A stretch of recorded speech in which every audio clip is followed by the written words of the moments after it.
everyone, welcome back. Thank you so much for watching my videos. My name is Arden, and on my last video I had a couple requests to do some matchsticks, to light and blow out some matchsticks, so that's kind of what I'm looking to do today.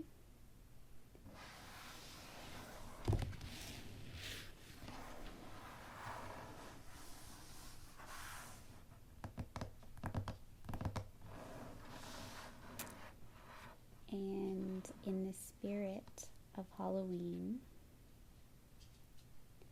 I wanted to give you a little special holiday treat and read one of my favorite scary stories.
not sure why I'm writing this down on paper and not on my computer.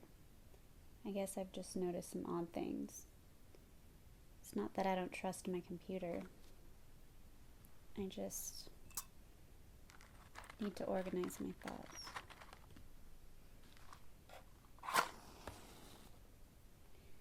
I need to get down all the details somewhere objective, somewhere I know that what I write can't be deleted or changed. Not that that's happened. It's just everything blurs together here, and the fog of memory lends a strange cast to things.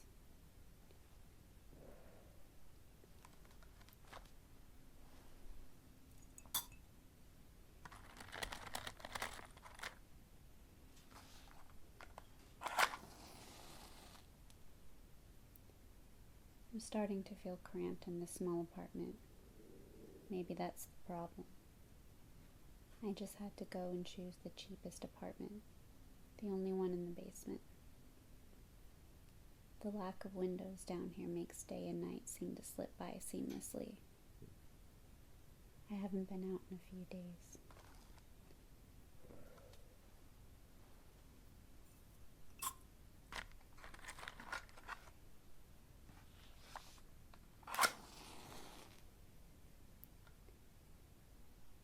I haven't been out in a few days because I've been working on this program project so intensively. I suppose I just wanted to get it done. Hours of sitting and staring at a monitor can make anyone feel strange, I know. But I don't think that's it.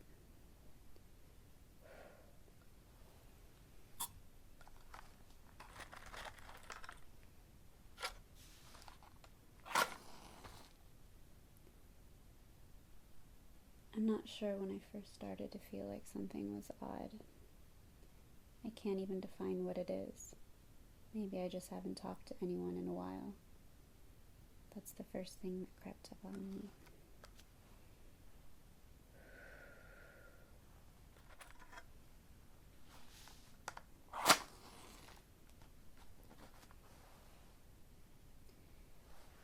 Everyone I normally talk to online while I program has been idle, or they've simply not logged on at all.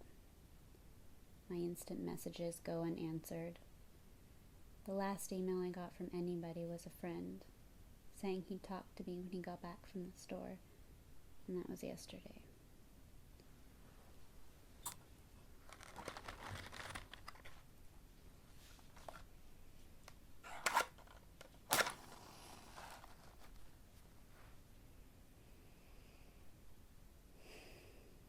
I'd call with my cell phone, but reception's terrible down here. Yeah, that's it.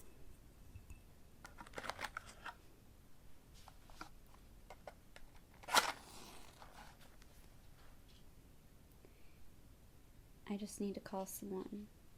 I'm gonna go outside.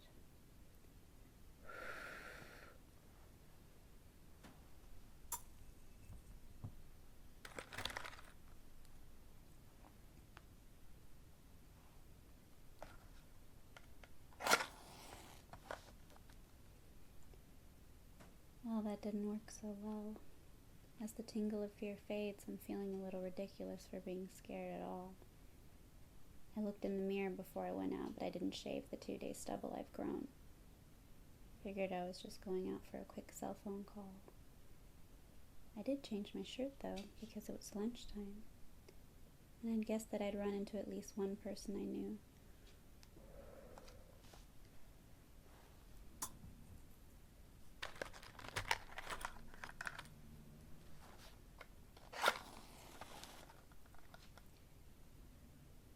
That didn't end up happening.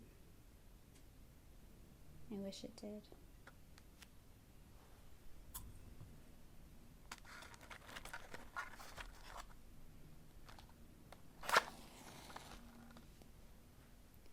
When I went out, I opened the door to my small apartment slowly. A small feeling of apprehension had somehow already lodged itself in me, for some indefinable reason.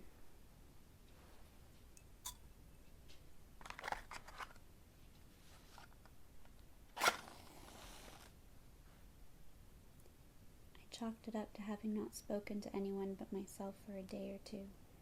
I peered down the dingy gray hallway, made dingier by the fact that it was a basement hallway. On one end, a large metal door led to the building's furnace room.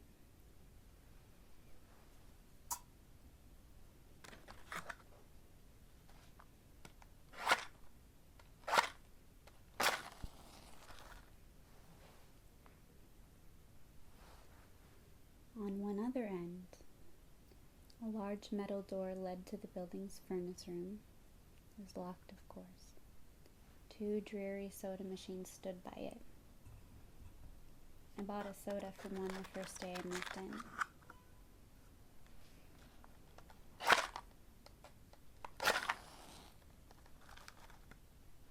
But that soda had a 2-year expiration date on it. Fairly sure nobody knows those machines are even down here, or my cheap landlady just doesn't care to get them restocked.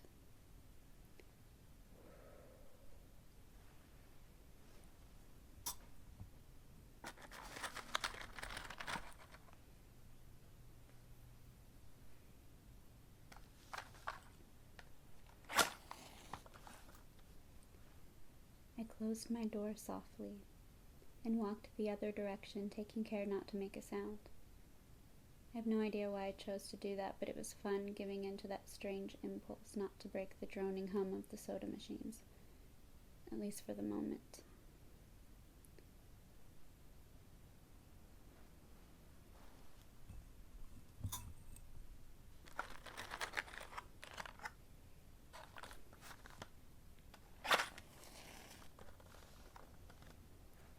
I got to the stairwell and took the stairs up to the building's front door.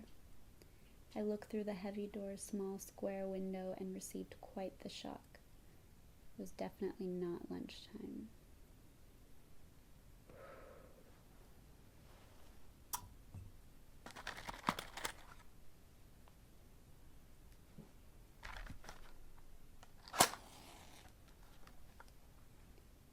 City gloom hung over the dark street outside, and the traffic lights of the intersection in the distance blinked yellow.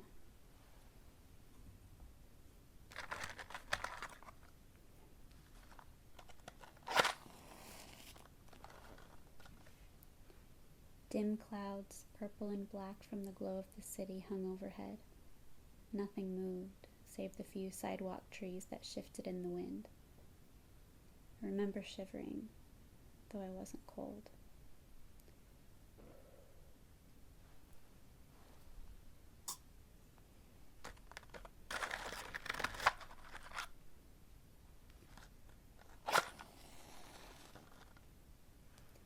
Maybe it was the wind outside.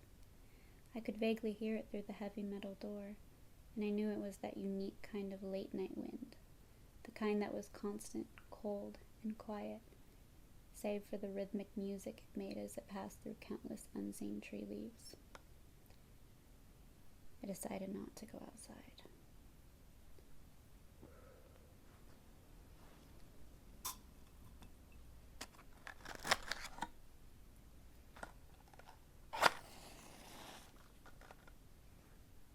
Instead, I lifted my cell phone to the door's little window and checked the signal meter. The bars filled up the meter, and I smiled. Time to hear someone else's voice, I remember thinking, relieved. Such a strange thing to be afraid of nothing. I shook my head, laughing at myself silently.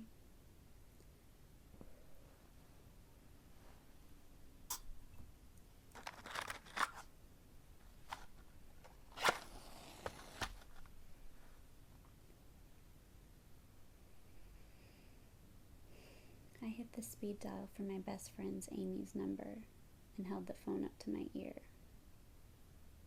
It rang once, but then it stopped.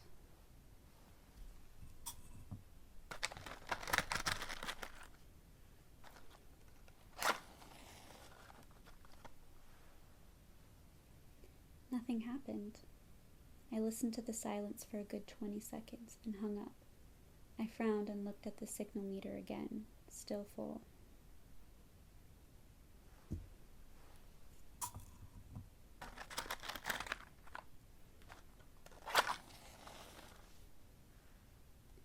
I went to dial her number again, but then my phone rang in my hand, startling me. I put it up to my ear. "Hello?" I asked, immediately fighting down a small shock at hearing the first spoken voice in days, even if it was my own.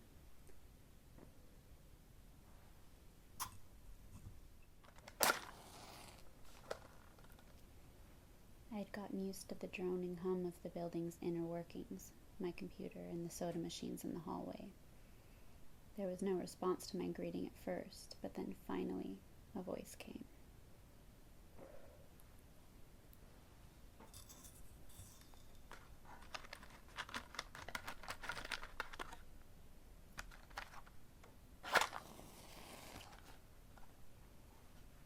"Hey," said a clear male voice, obviously of college age like me. "Who's this?" "John," I replied, confused. "Oh, sorry, wrong number," he replied, then hung up. I lowered the phone slowly and leaned against the thick brick wall of the stairwell. That was strange.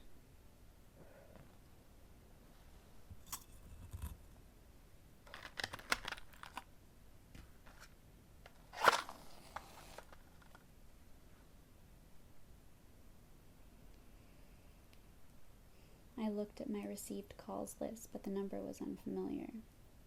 Before I could think on it further, the phone rang loudly, shocking me yet again.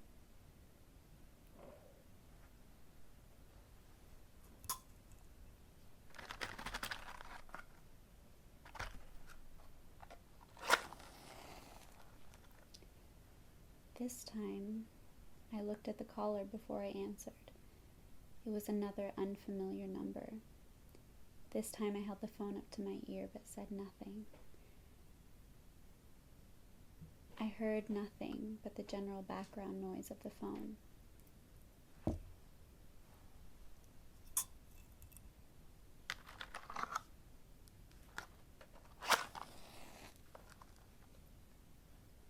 Then, a familiar voice broke my tension. "John" was the single word in Amy's voice.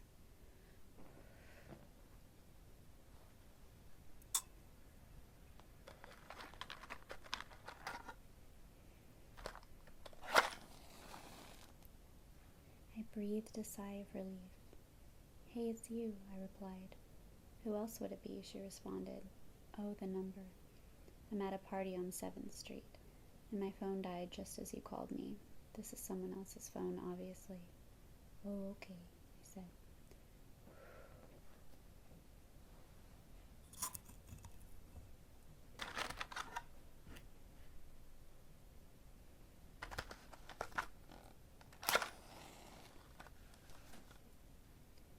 "Where are you?" she asked. My eyes glanced over the drab, whitewashed cylinder block walls and the heavy metal door with its small window. "At my building," I sighed, just feeling cooped up. I didn't realize it was so late. "You should come here," she said, laughing.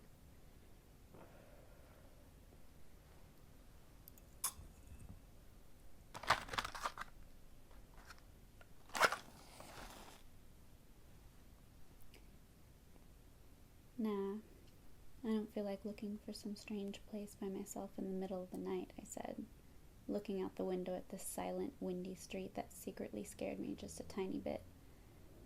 "I think I'm just gonna keep working or go to bed."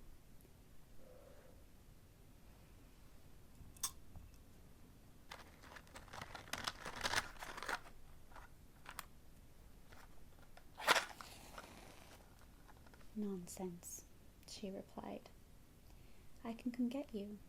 Your building is close to 7th Street, right?" "How drunk are you?" I asked lightheartedly. "You know where I live." "Oh, of course," she said abruptly. "I guess I can't get there by walking, huh?" "You could if you wanted to waste a half an hour," I told her.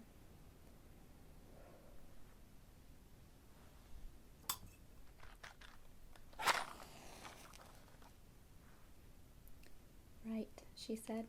"Okay, have to go. Good luck with your work." I lowered the phone once more, looking at the numbers flash as the call ended. Then the droning silence suddenly reasserted itself in my ears.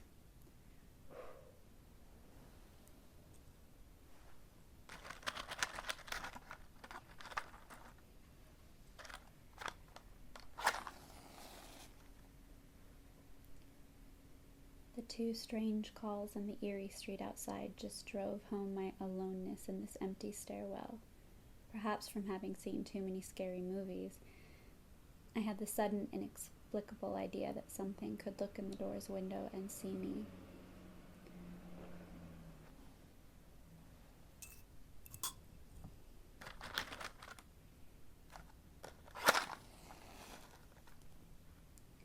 Some sort of horrible entity that hovered at the edge of aloneness, just waiting to creep up on other unsuspecting people that strayed too far from other human beings. I knew the fear was irrational, but nobody else was around, so...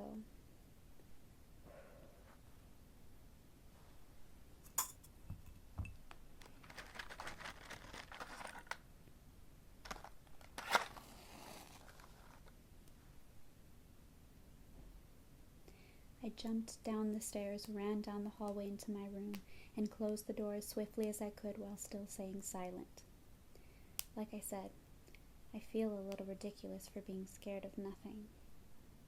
And the fear has already faded. Writing this down helps a lot.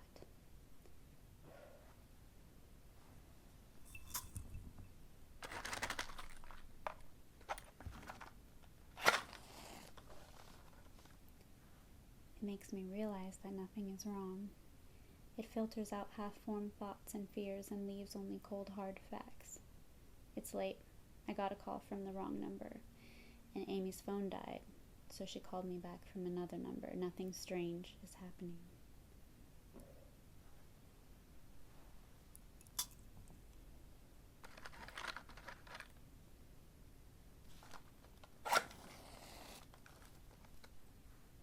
Still, there was something a little off about that conversation. I know it could have been just the alcohol she had. Or was it even her that seemed off to me? Or was it... Yes, that was it. I didn't realize it until this moment, writing these things down. I knew writing things down would help.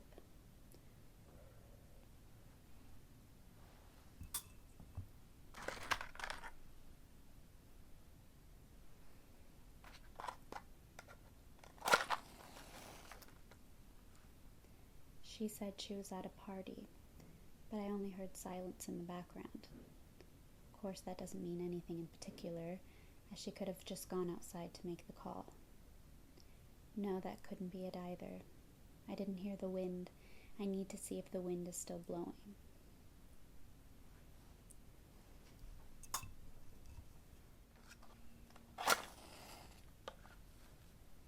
Monday. I forgot to finish writing last night. I'm not sure what I expected to see when I ran up the stairwell and looked out the heavy metal door's window. I'm feeling ridiculous. Last night's fear seems hazy and unreasonable to me now. I can't wait to go out into the sunlight.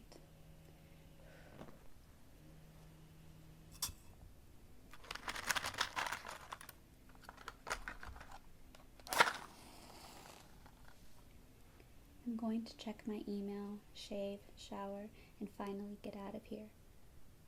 Wait, I think I heard something. It was thunder. That whole sunlight and fresh air thing didn't happen. I went out into the stairwell and up the stairs only to find disappointment. The heavy metal's door's little window showed only flowing water.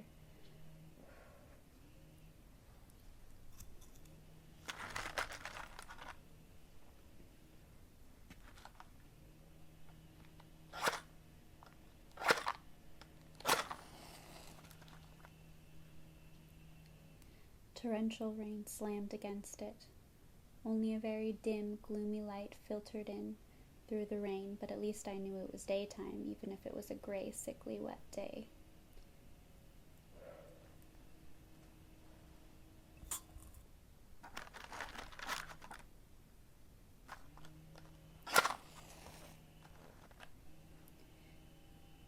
I tried looking out the window and waiting for the lightning to illuminate the gloom, but the rain was too heavy and I couldn't make out anything more than vague, weird shapes moving at odd angles and the waves washing down the window.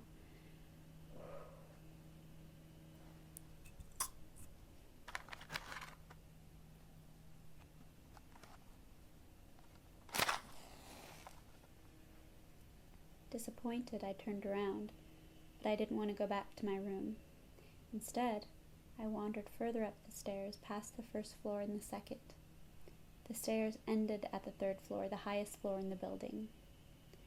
I looked through the glass that ran up the outer wall of the stairwell, but that it was warped, thick kind that scatters the light, not that there was much to see through the rain to begin with.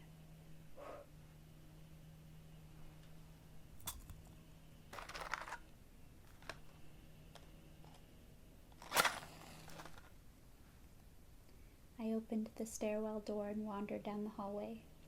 The 10 or so thick wooden doors painted blue a long time ago were all closed. I listened as I walked, but it was the middle of the day, so I wasn't surprised that I heard nothing but the rain outside.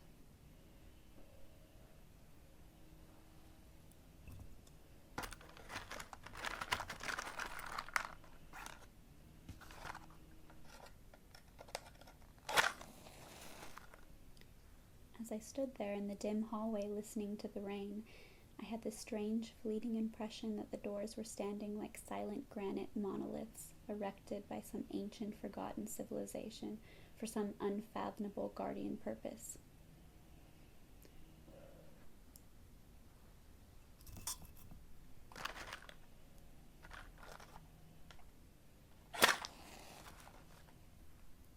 Lightning flashed, and I could have sworn that just for a moment the old grainy blue wood looked just like rough stone. I laughed at myself for letting my imagination get the best of me.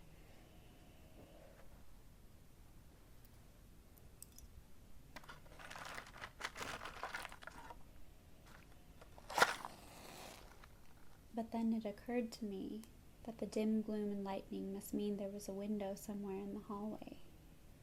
A vague memory surfaced, and I suddenly recalled that the third floor had an alcove and an inset window halfway down the floor's hallway. Excited to look out into the rain and possibly see another human being, I quickly walked over to the alcove, finding the large, thin glass window.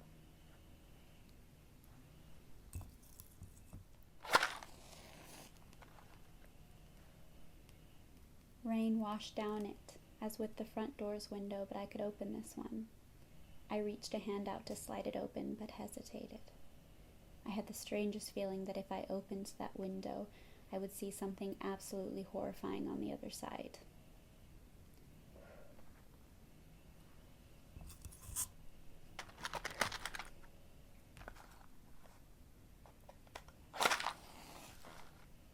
Everything's been so odd lately. So I came up with the plan, and I came back here to get what I needed.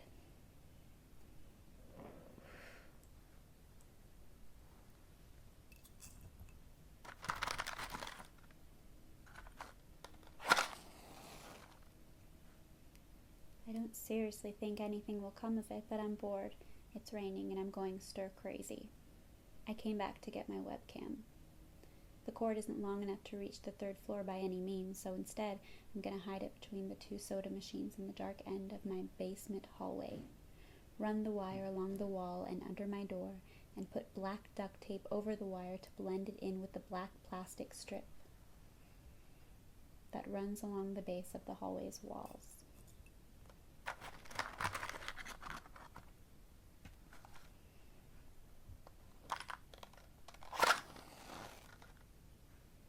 I know this is silly, but I don't have anything better to do. Well, nothing happened. I propped open the hallway to stairwell door, steeled myself, then flung the heavy front door wide open, and ran like hell down the stairs to my room and slammed the door. I watched the webcam on my computer intently, seeing the hallway outside my door and most of the stairwell.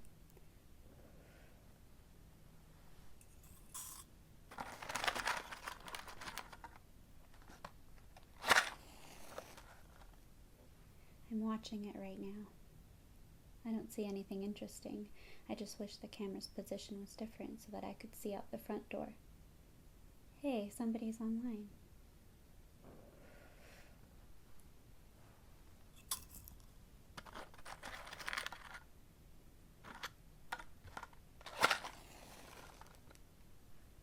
I got out out an older, less functional webcam that I had in my closet to video chat with my friend online.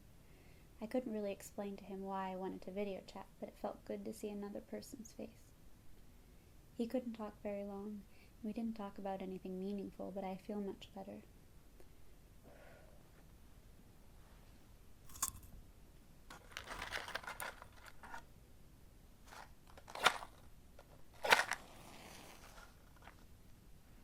My strange fear has almost passed. I would feel completely better, but there was something odd about our conversation. I know that I've said that everything has seemed odd, but still he was very vague in his responses.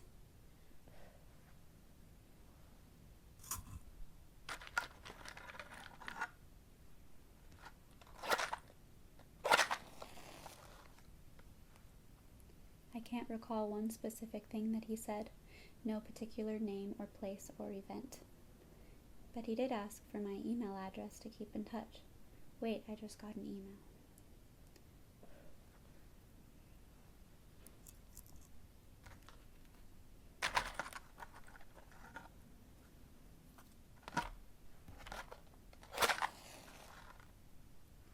I'm about to go out. I just got an email from Amy that asked me to meet her for dinner at the place we usually go to. I do love pizza, and I've just been eating random food from my poorly stocked fridge for days, so I can't wait. Again, I feel ridiculous about the odd couple of days I've been having. I should destroy this journal when I get back. Oh, another email.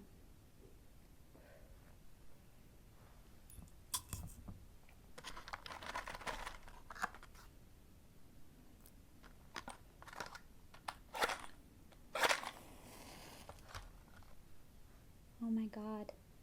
I almost left the email and opened the door. I almost opened the door.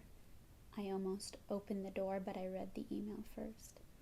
It was from a friend I hadn't heard from in a long time, and it was sent to a huge number of emails that must have been every person he had saved in his address list.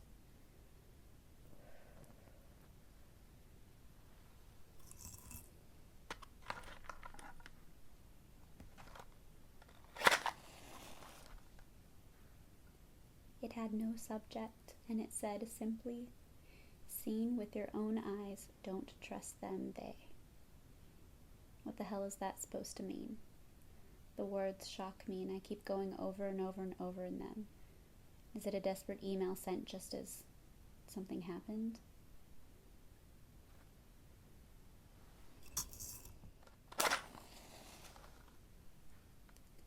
The words were obviously cut off without finishing.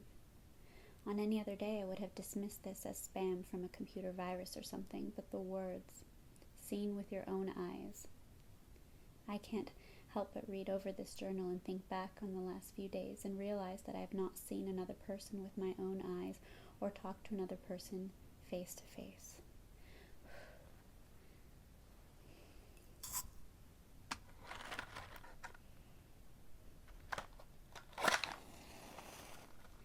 The webcam conversation with my friend was so strange, so vague, so eerie now that I think about it.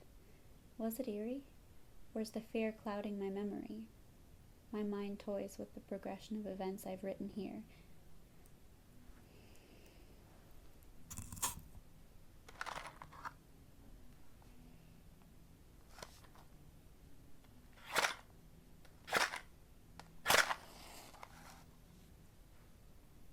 This points out that I have not been presented with one single fact that I did not specifically give out unsuspectingly. The random wrong number that got my name, and the subsequent strange return call from Amy, the friend that asked for my email address. I messaged him first when I saw him online.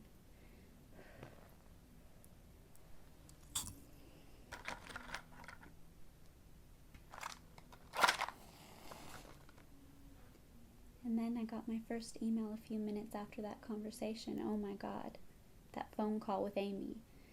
I said over the phone, I said that I was within half an hour's walk of 7th Street. They know I'm near there. What if they're trying to find me? Where is everyone else? Why haven't I seen or heard anyone else in days?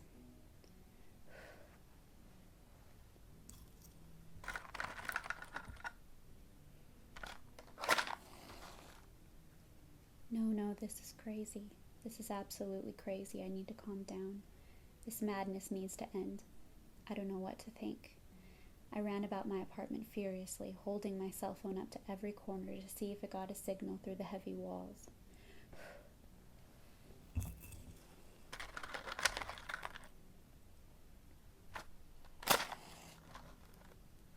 Finally, in the tiny bathroom near one ceiling corner, I got a single bar. Holding my phone there, I sent a text message to every number in my list. Not wanting to betray anything about my unfounded fears, I simply sent, "Have you seen anyone face to face lately?"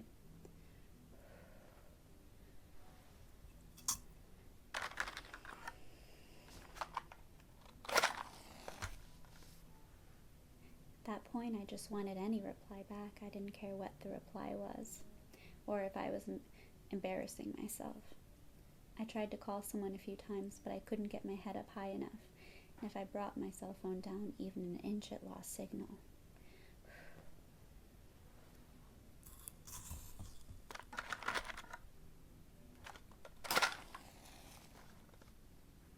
Then I remembered the computer and rushed over to it, instant messaging everyone online. Most were idle or away from their computer. Nobody responded.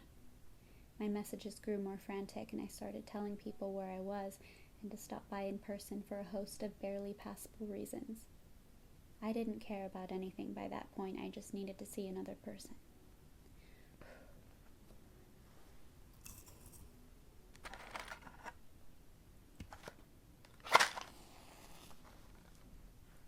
I also tore apart my apartment looking for something that I might have missed.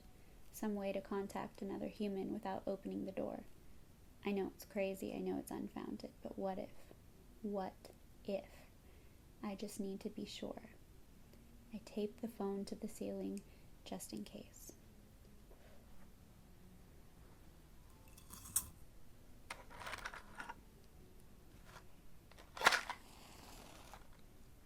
Tuesday. The phone rang. Exhausted from last night's rampage, I must have fallen asleep. I woke up to the phone ringing and ran into the bathroom, stood on the toilet, and flipped open the phone tapped to the ceiling.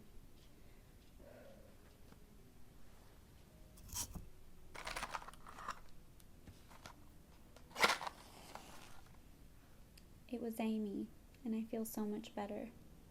She was really worried about me and apparently had been trying to contact me since the last time I talked to her. She's coming over now, and yes, she knows where I am without me telling her. I feel embarrassed. I'm definitely throwing this journal away before anyone sees it. I don't even know why I'm writing in it now.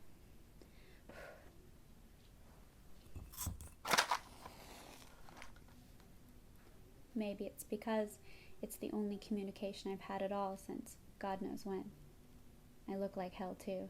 I looked in the mirror before I came back in here. My eyes are sunken, my stubble is thicker, and I just look generally unhealthy.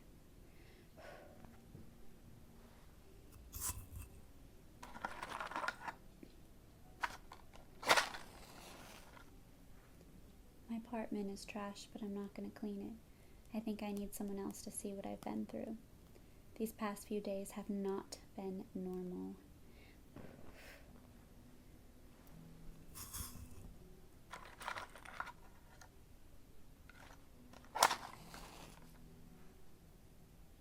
I'm not one to imagine things. I know I've been the victim of extreme probability. I probably missed seeing another person a dozen times. I just happened to go out when it was late at night or in the middle of the day when everyone was gone. Everything's perfectly fine. I know this now.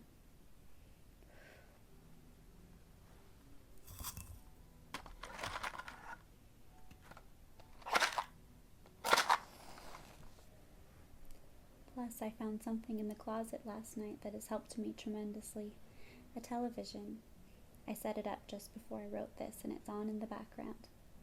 Television has always been an escape for me, and it reminds me that there's a world beyond these dingy brick walls.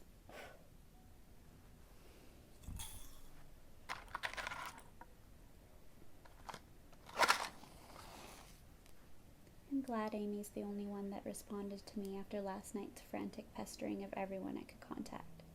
She's been my best friend for years. She doesn't know it, but I count the day that I met her among one of the few moments of true happiness in my life. I remember that warm summer day fondly. It seems a different reality from this dark, rainy, lonely place.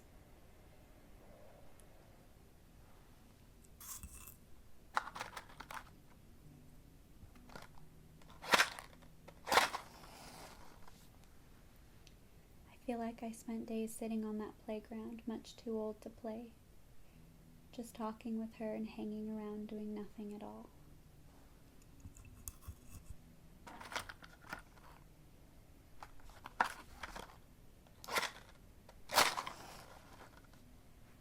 I still feel like I can go back to that moment sometimes, and it reminds me that this damn place is not at all there is. Finally, a knock on the door.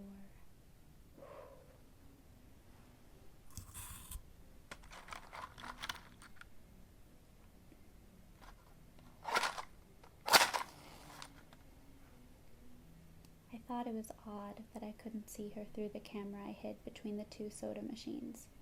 I figured that it was bad positioning, like when I couldn't see out the front door.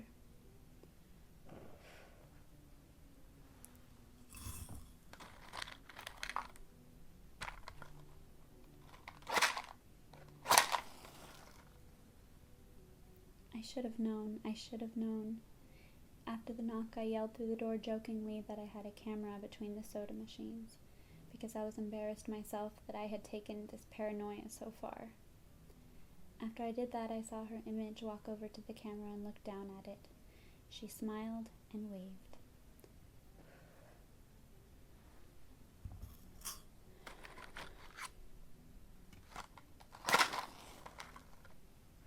"Hey," she said to the camera brightly, giving it a wry look. "It's weird, I know," I said into the mic attached to my computer. "I've had a weird few days." "Must have," she replied. "Open the door, John."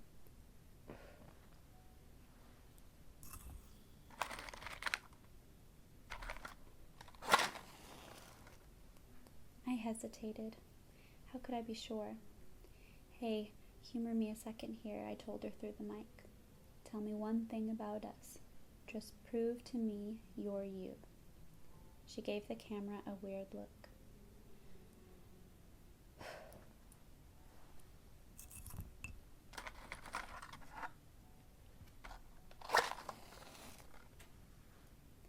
"I'm all right," she said slowly, thinking. "We met randomly at a playground when we were both way too old to be there." I sighed deeply as reality returned and fear faded. God, I'd been so ridiculous. Of course it was Amy. That day wasn't anywhere in the world except in my memory.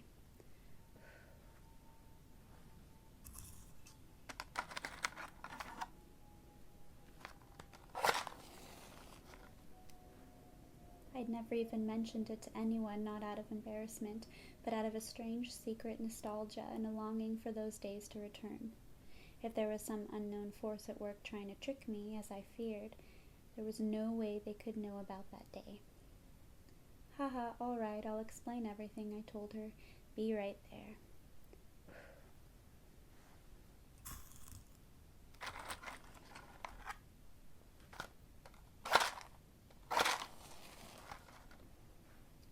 I ran to my small bathroom and fixed my hair as best I could. I looked like hell, but she would understand. Snickering at my own unbelievable behavior and the mess I'd made out of the place, I walked to the door. I put my hand on the doorknob and gave the mess one last look.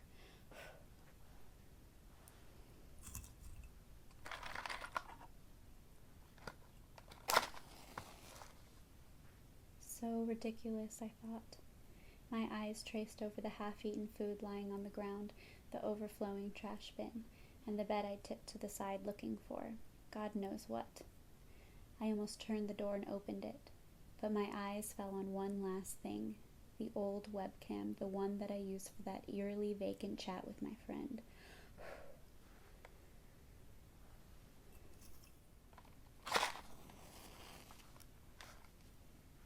Its silent black sphere lay tossed to the side, its lens pointed at the table where this journal lay. An overwhelming terror took me as I realized that if something could see through that camera, it would have seen what I just wrote about that day.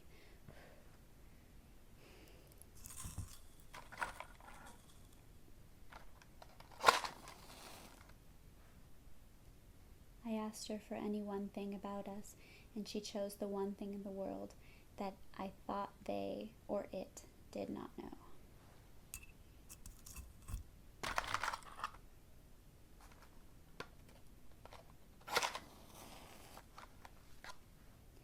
But it did. It did know. It could have been watching me the whole time.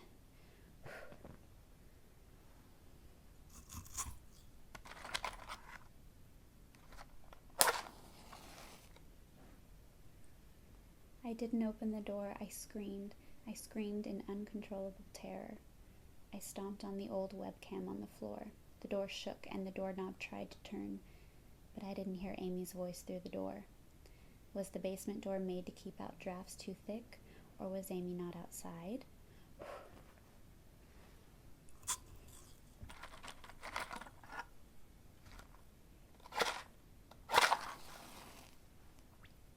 What could have been trying to get in if not her? What the hell is out there? I saw her on my computer through the camera outside. I heard her on the speakers through the camera outside, but was it real? How can I know? She's gone now. I screamed and shouted for help.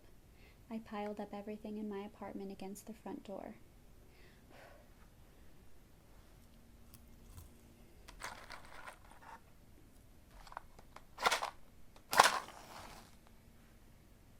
Friday. At least I think that it's Friday. I broke everything electronic. I smashed my computer to pieces. Every single thing on there could have been accessed by network access or worse, altered.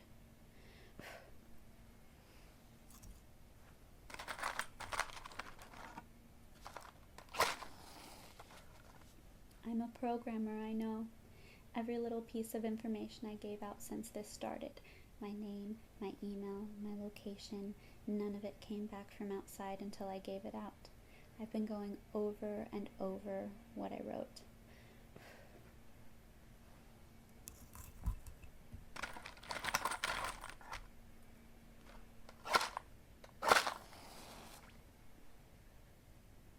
I've been pacing back and forth, alternating between stark terror and overpowering disbelief. Sometimes I'm absolutely certain some phantom entity is dead, set on the simple goal of getting me to go outside. Back to the beginning with the phone call from Amy, she was effectively asking me to open the door and go outside.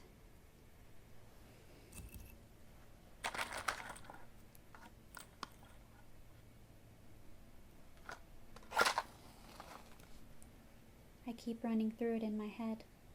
One point of view says I've acted like a madman, and all of this is the extreme convergence of probability.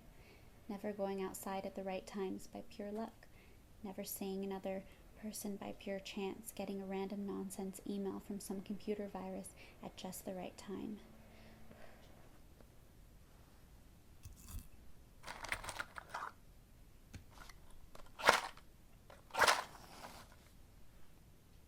The other point of view says that the extreme convergence of probability is the reason that whatever's out there hasn't got me already.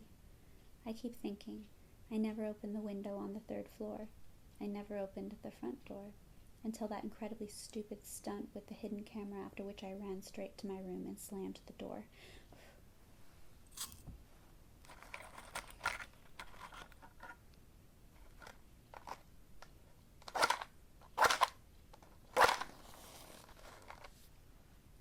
I haven't opened my own solid door since I flung open the front door of the building.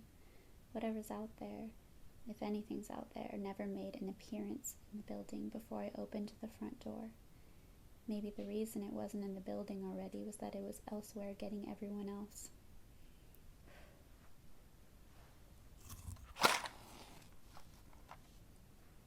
And then it waited until I betrayed my existence by trying to call Amy, a call which didn't work, until it called me and asked me my name.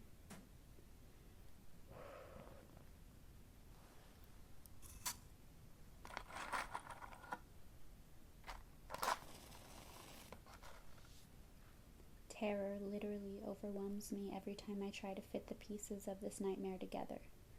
That email, short, cut off, was it from someone trying to get the word out?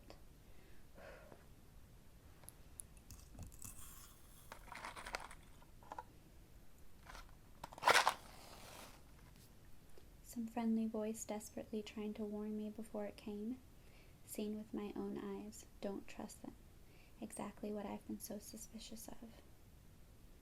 It could have been masterful control of all things electronic, practicing its insidious deception to trick me into coming outside.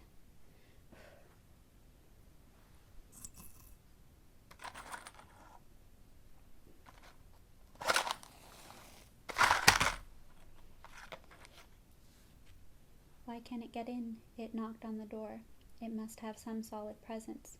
The door, the image of those doors in the upper hallway as guardian monoliths, flashes back in my mind every time I trace this path of thought.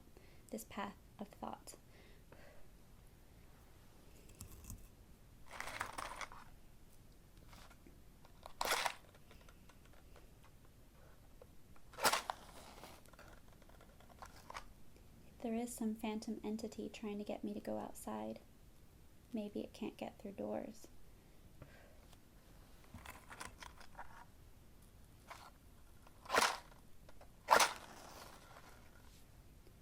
I keep thinking back over all the books I've read or movies I've seen, trying to generate some explanation for this. Doors have always been such intense focus of human imagination, always seen as wards or portals of special importance.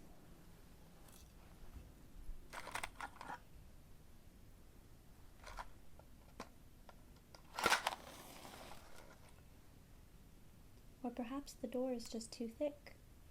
I know that I couldn't bash through any of the doors in this building, let alone the heavy basement ones. Aside from that, the real question is, why does it even want me? If it just wanted to kill me, it could do any number of ways.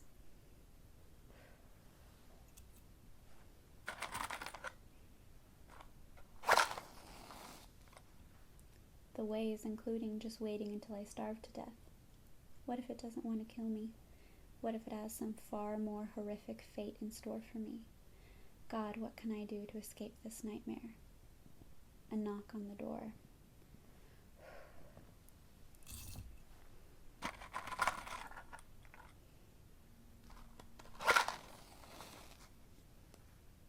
I told the people on the other side of the door I need a minute to think and I'll come out. I really just writing this down so I can figure out what to do. At least this time I heard their voices. My paranoia, and yes, I recognize I'm being paranoid, has me thinking of all sorts of ways that their voices could be faked electronically.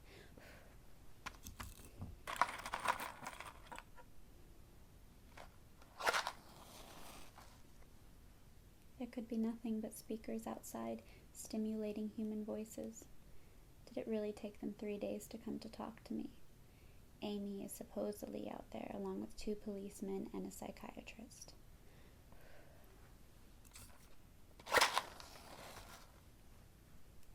Maybe it took them 3 days to think of what to say to me.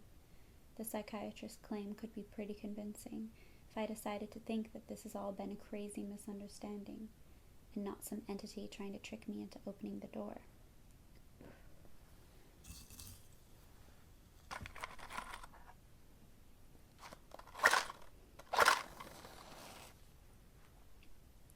Psychiatrist had an older voice, authoritarian but still caring. I liked it. I'm desperate just to see someone with my own eyes. He said I have something called psychosis, and I'm just one of a nationwide epidemic of thousands of people having breakdowns triggered by a suggestive email that got through somehow.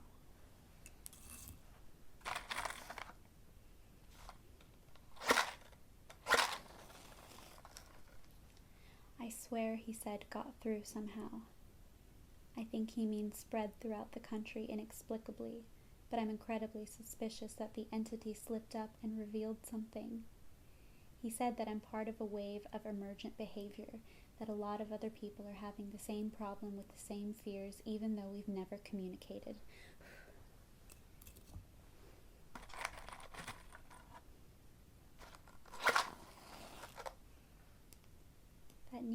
explains the strange email about eyes that I got. I didn't get the original triggering email, I got a descendant of it.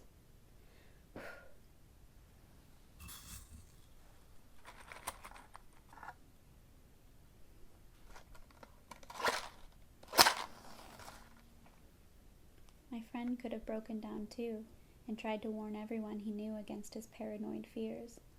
That's how the problem spreads, the psychiatrists claim. I could have spread it too with my texts and instant messages online to everybody I know. One of those people might be melting down right now after being triggered by something I sent them, something they might interpret any way they want, something like a text saying, "Seen anyone face to face lately?"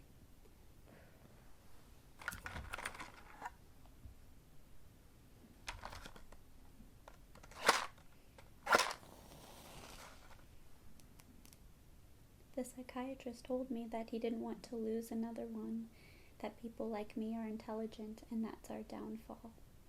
We draw connections so well that we draw them even when they shouldn't be there.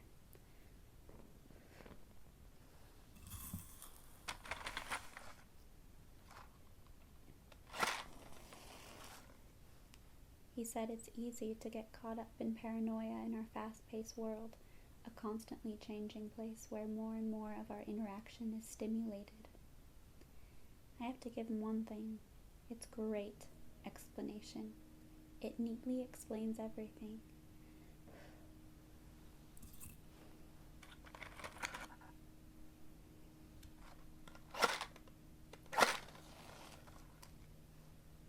It perfectly explains everything, in fact. I have every reason to shake off this nightmarish fear that something or consciousness or being out there wants me to open the door so it can capture me for some horrible fate worse than death.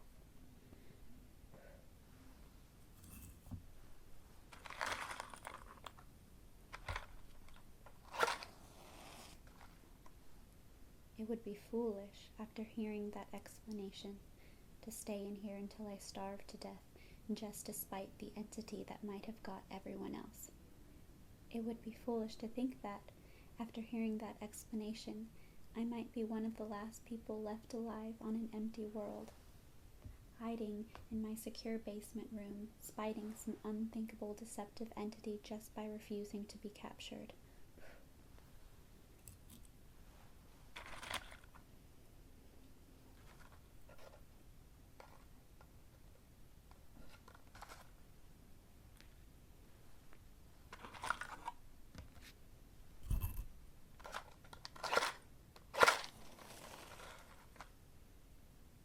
It's a perfect explanation for every single strange thing I've seen or heard, and I have every reason in the world to let all of my fears go and open the door.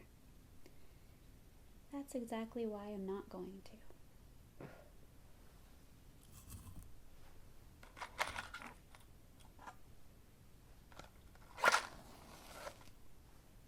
How can I be sure?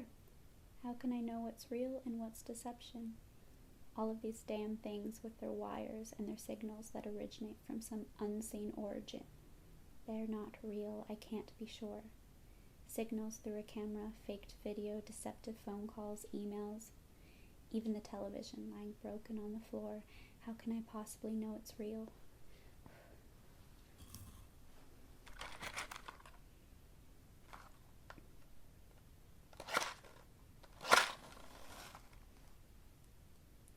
It's just signals, waves, light. The door, it's bashing on the door. It's trying to get in. What insane mechanical contrivance could it be using to stimulate the sound of men attacking the heavy wood so well?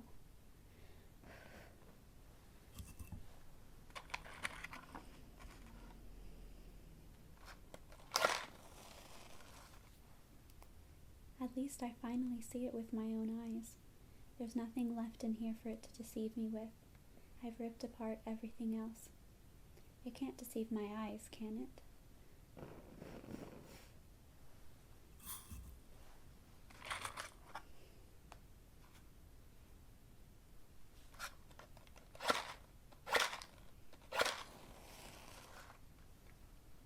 Seen with your own eyes, don't trust them, they.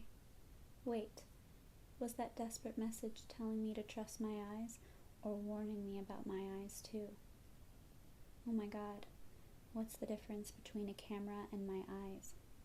They both turn light into electrical signals. They're the same. I can't be deceived. I have to be sure.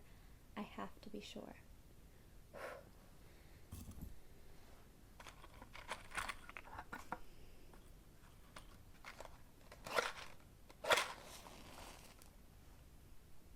Date unknown. I calmly ask for paper and pen, day in and day out, until it finally gave them to me. Not that it matters. What am I going to do?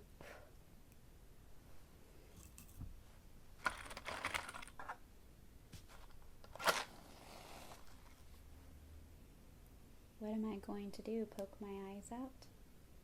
The bandages feel like part of me now. The pain is gone.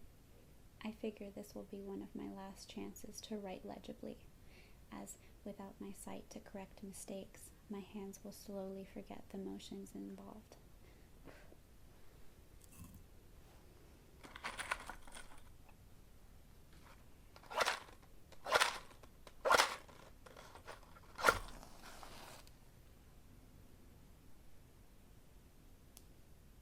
This is a sort of self-indulgence, this writing.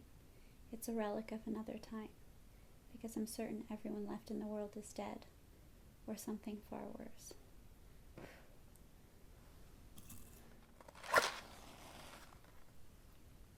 I sit against the padded wall day in and day out.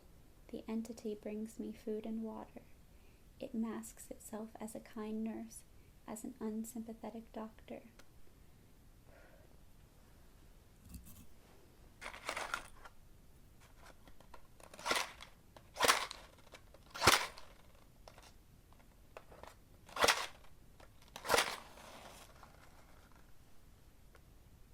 I think it knows that my hearing has sharpened considerably now that I live in darkness. It fakes conversations in the hallways on the off chance that I might overhear. One of the nurses talks about having a baby soon. One of the doctors lost his wife in a car accident. None of it matters.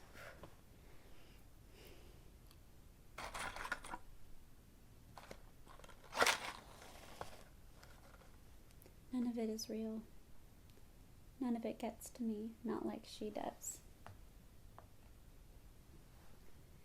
That's the worst part, the part I almost can't handle. The thing comes to me masquerading as Amy.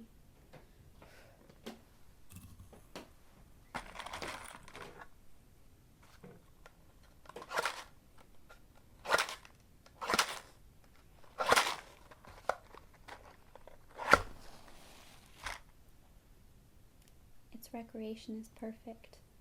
It sounds exactly like Amy, feels exactly like her.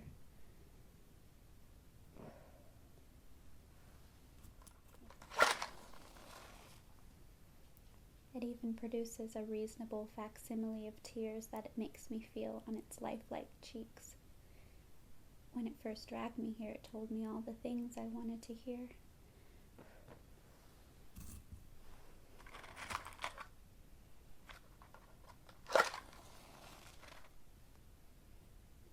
It told me that she loved me, that she had always loved me, that it didn't understand why I did this, that we could still have a life together if only I would stop insisting that I was being deceived.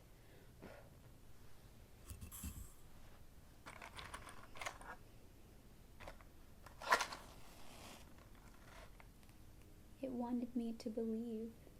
No, it needed me to believe that she was real. I almost fell for it. I really did.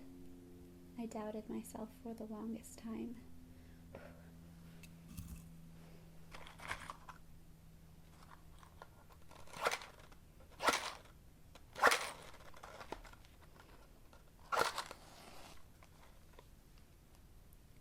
In the end, though, it was all too perfect, too flawless, and too real. The false Amy used to come every day, and then every week, and finally stopped coming altogether. But I don't think the entity will give up.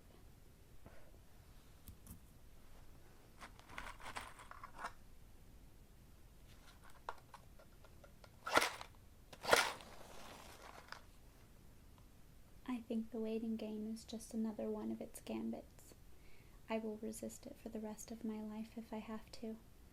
I don't know what happened to the rest of the world, but I do know that this thing needs me to fall for its deceptions.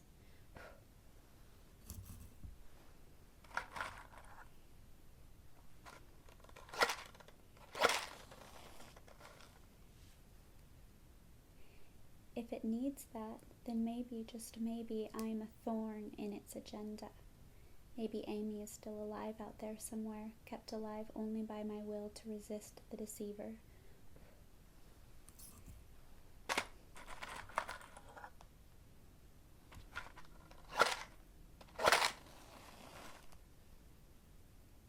I hold on to that hope, rocking back and forth in my cell to pass the time.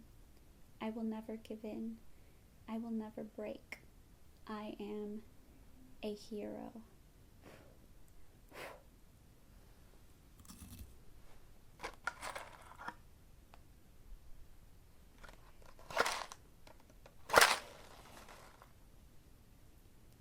The doctor read the paper the patient had scribbled on. It was barely readable, written in the shaky script of one man who could not see.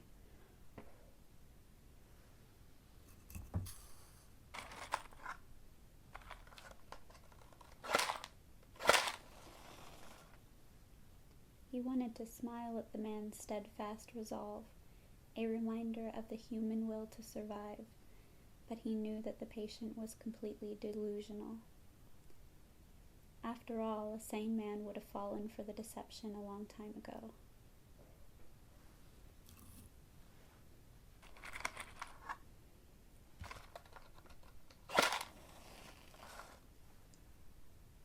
The doctor wanted to smile. He wanted to whisper words of encouragement to the delusional man. He wanted to scream, but the nerve filaments wrapped around his head and into his eyes made him do otherwise.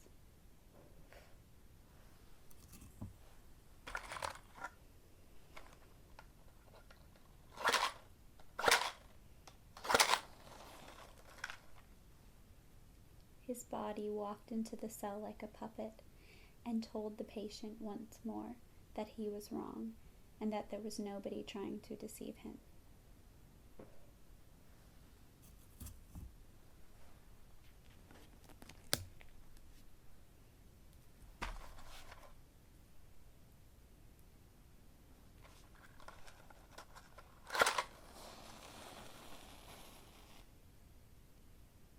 Happy Halloween.